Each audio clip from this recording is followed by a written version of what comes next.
Hey guys, and welcome back to my channel for another video where today I've got a Jane Doe case for you with a difference. This is about the El Dorado Jane Doe. This was a case that the authorities thought was going to be cut and dry, a simple murder case, but 28 years on and we still don't have all the answers. The thing about El Dorado Jane Doe is that we know what she looked like. We've got actual real life photographs of her. We know who killed her, we just don't know her name.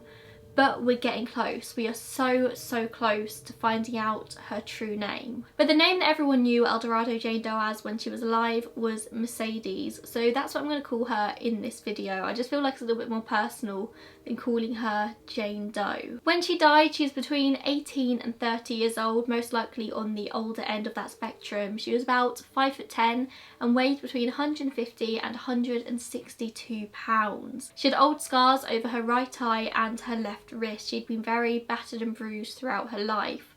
She had bright blue eyes and her hair was naturally brown, and it was about 9 inches brown at the time she died, but most of the photos you're going to see of her in this video are her with dyed blonde hair, as that is how she usually kept it. She had 3 piercings in her right ear, 2 in her left, and when she died she's wearing a white t-shirt, a black belt with acid wash jeans, ankle socks and a gold chain bracelet on her right wrist. It was 10th of July 1991 when she's murdered in room 121 at the Whitehall Motel in El Dorado, Arkansas by her ex-boyfriend and occasional pimp, James McAlpin. They had met in Dallas a couple of years earlier and they began a relationship shortly after. They'd actually broken up a month beforehand, and James McAlpin was not a good guy. This was a very shitty guy.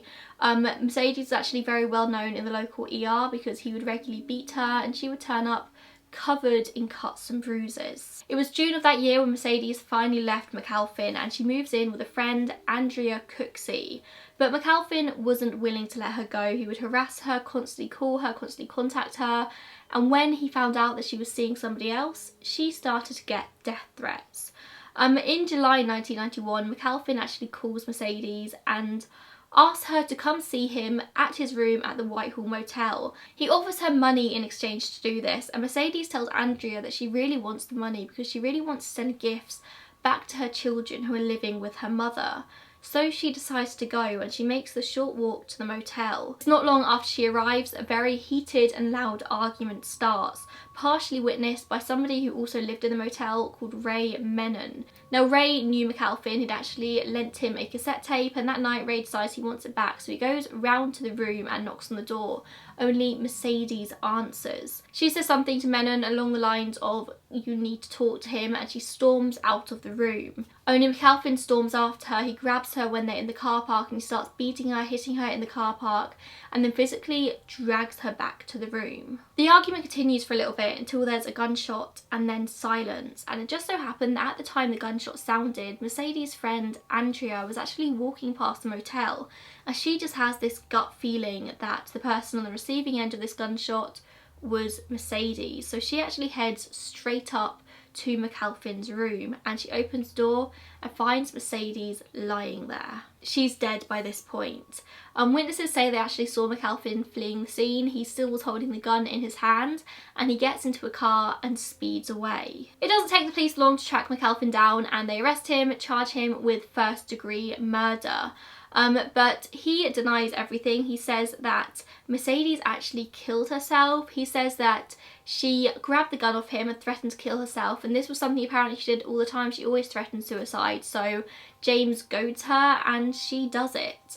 But if this is the case, why is he running from the scene holding the gun in his hand still? The police pretty much dismissed this claim entirely. He later took a plea deal and is sentenced to 15 years in prison. Despite everything, there was actually no witnesses in the room who saw what happened, so it was just kind of McAlpin's word against the police's, and everyone knew that McAlpin did it, but there were no witnesses, so it was a little bit complicated. So they offer him a plea deal and he takes it.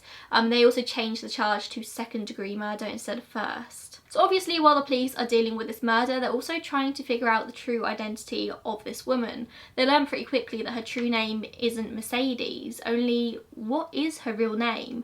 They search through her belongings and find a social security card and an ID belonging to Cheryl Ann Wick. And on this ID is a photo of this woman who's lying dead in the hotel. So they assume that this is who she is. So the authorities track the Wicks family to Minnesota. They contact her parents and tell them what's gone on. They say Cheryl's dead, and the parents are devastated. Cheryl's sister, in her grief, just decides to try and call Cheryl, and she gets the shock of her life when Cheryl answers, very much not dead.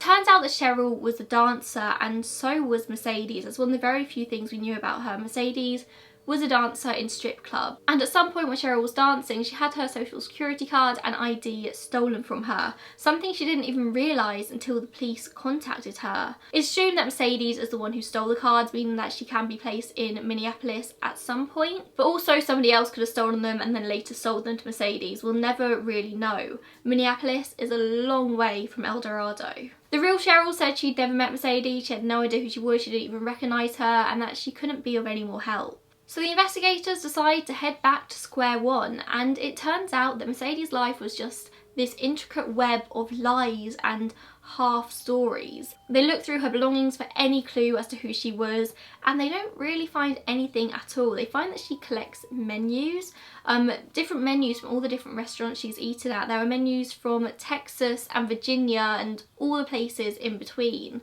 It seems like she travelled a lot. She was very transient. She didn't have a set home. They also find a Bible in her belongings, and inside the Bible are several names: Willie, Sharon, LaDonna, Johnny, Viola, Donna and Bobby. And these were all members of the Stroud family, who the police tracked down to Irving, Texas.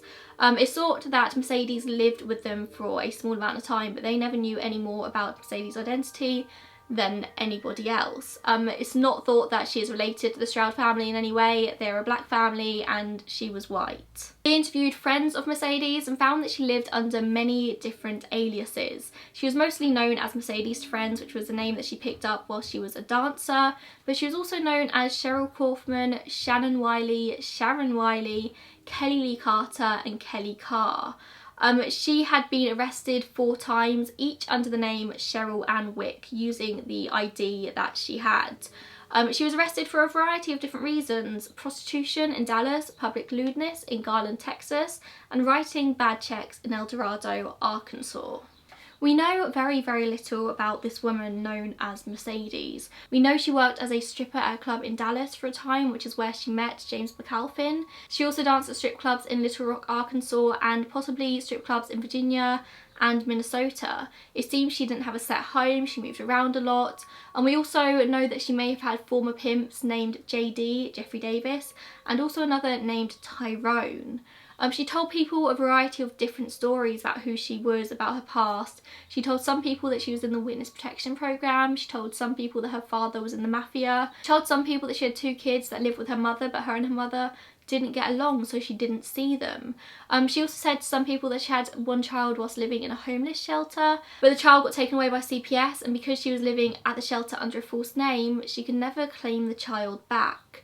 There are also rumours that she was wanted for bank robberies across the East Coast, but the police never found any records of this whatsoever. And she also told some people that she was on the run for murder, that she was with a black male, possibly this previously mentioned Tyrone, who made her go to truck stops and flirt with truckers and try and rob them of their money. But one time went too far and somebody ended up dead.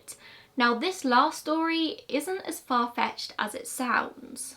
It was the 12th of November 1988 when 27-year-old truck driver Dwayne McCorkindale was fatally shot at a truck rest stop in Chandler, Oklahoma. He'd pulled up at the stop to talk to his wife, and I think he spoke to her in the phone booth, and then just outside of the phone booth he is shot in the back.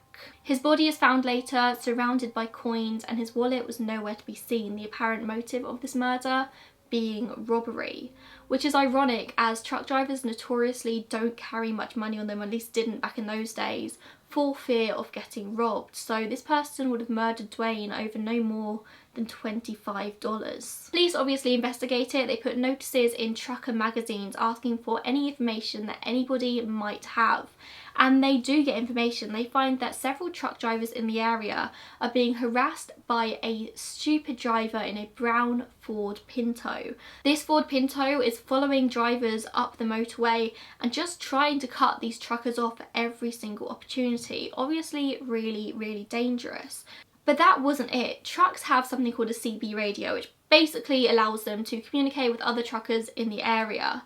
And this brown Ford Pinto had also been installed with a CB radio, meaning that the driver of this car would use it to harass and threaten the truck drivers in the area. The day before Dwayne's murder, a truck driver called Ed Heitkamp actually had a very strange encounter with a blonde woman who he believed was also in the Pinto.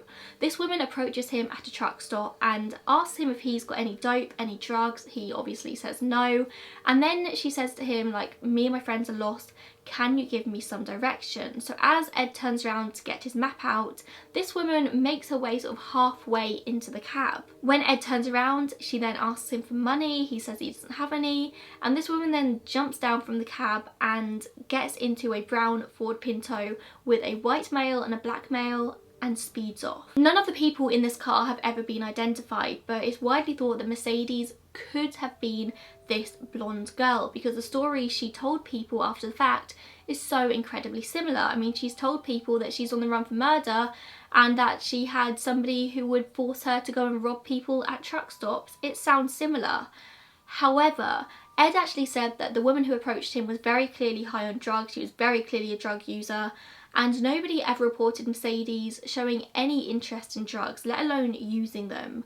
I do wonder if anybody ever actually showed Ed a photo of Mercedes, but even then it's been years and years, over 30 years since this incident, so he probably wouldn't recognise her. I don't even know if Ed's still alive. Either these stories matching up is a huge coincidence, or Mercedes actually was the blonde girl. And being involved in a murder is as good a reason as any to change your identity and just go on the run. So James McAlpin in total, although he was sentenced to 15 years, ended up spending 13 years in prison for the murder. He's released from jail and then ends up back again in 2011 on domestic battery charges, where he's sentenced to 10 years due to be released in 2021.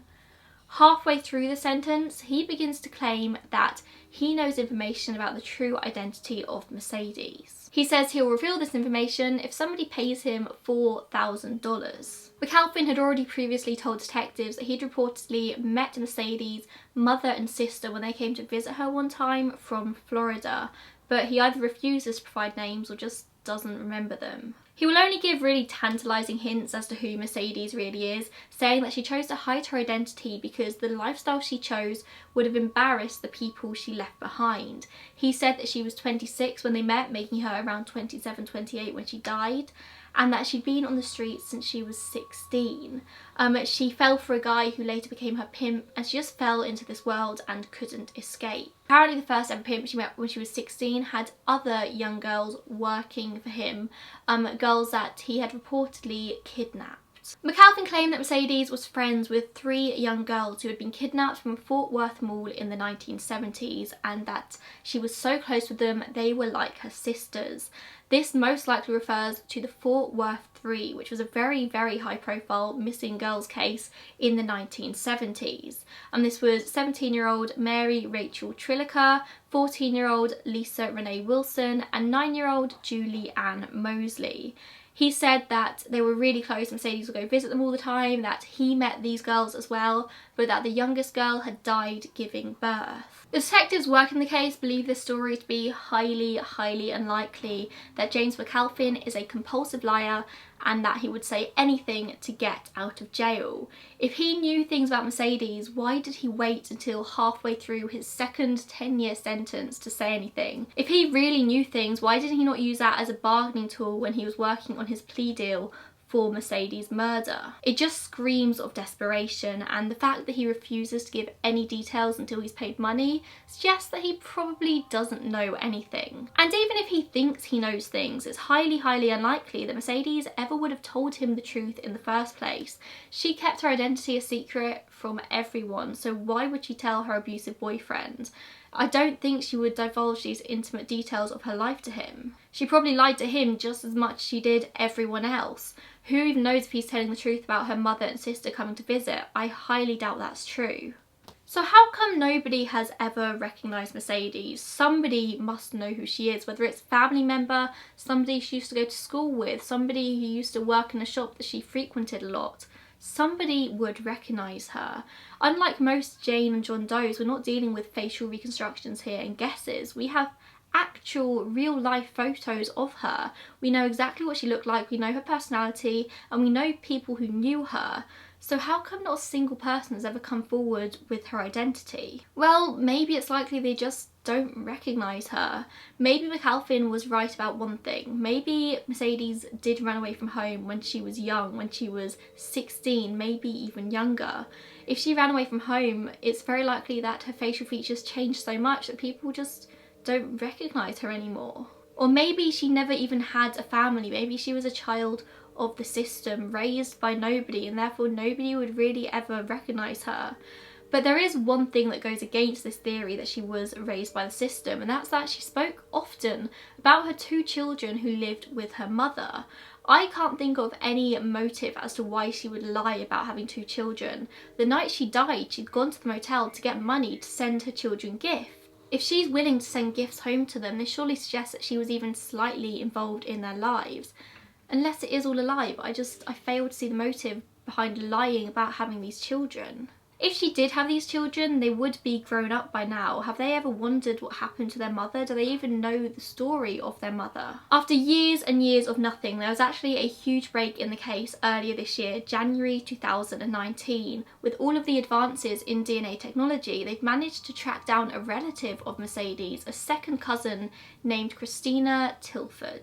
Mercedes' DNA was shared with GED Match, which is basically an open personal database and genealogy website in which the public can upload their own DNA. It was originally made to help people searching for long lost family or for adoptees looking for their parents, but it has so many more uses than that. I mean, it's used by law enforcement all the time nowadays. It even led to the capture of the Golden State Killer just last year. So El Dorado Jane Doe's DNA was entered onto the site, and just 2 weeks later it flagged up a match to Christina Tilford in Alabama. She was a second cousin. It turns out that Christina Tilford was a paternal relative, so on her father's side. They started to reverse engineer her family tree and found that Mercedes would have to be a direct descendant of Daniel Wood and Mamie Carter. Daniel and Mamie had 9 children in total, so we're looking at a very big family, and Christina is their great granddaughter. Christina said she didn't recognise any photos of Mercedes, but she could definitely see the family resemblance there.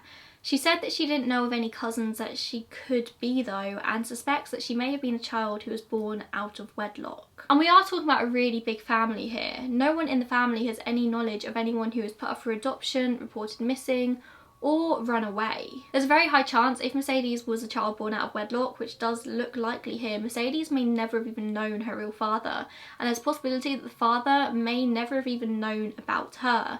This does bring us one step closer, but it doesn't necessarily mean we're going to get answers straight away. So we still don't know exactly who she is, but we're getting there. They're currently DNA testing more and more family members to try and really narrow it down as to which part of the family she comes from, but as of now, July 2019, they're still searching. What we really need is a maternal DNA match. I think that would lead us to our answer a lot quicker. And that is the story of the El Dorado Jane Doe. I find Jane Doe cases are so important to share because all you need is one person who knows one thing who could blow the case wide open. Right now, with all these advances in DNA technology, we're getting the answers to more and more Jane Doe cases. So I have no doubt in my mind that we will know who the El Dorado Jane Doe is pretty soon. If you like what I'm doing here on my channel, make sure you give this video a thumbs up and subscribe to my channel. I post new videos every single week.